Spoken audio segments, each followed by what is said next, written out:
আজকের মেনু হচ্ছে মাছের ডিমের চচ্চড়ি। প্রথমে দেখলে ডিমগুলোকে আমি ভেজে তুলে নিয়েছি। তারপরে তেলের মধ্যে কালো জিরে, কাঁচা লঙ্কা, পেঁয়াজ দিয়ে আমি ভালো করে ভেজে নেব। ভেজে নেওয়ার পর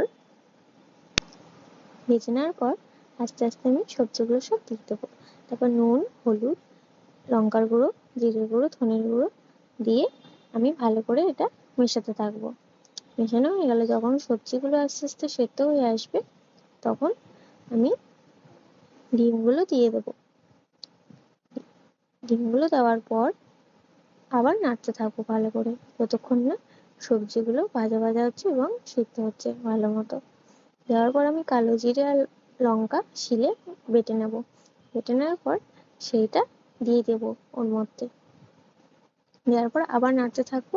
তারপরে রেডি হয়ে যাবে আমাদের মাছের ডিমের চচ্চড়ি। Thank you.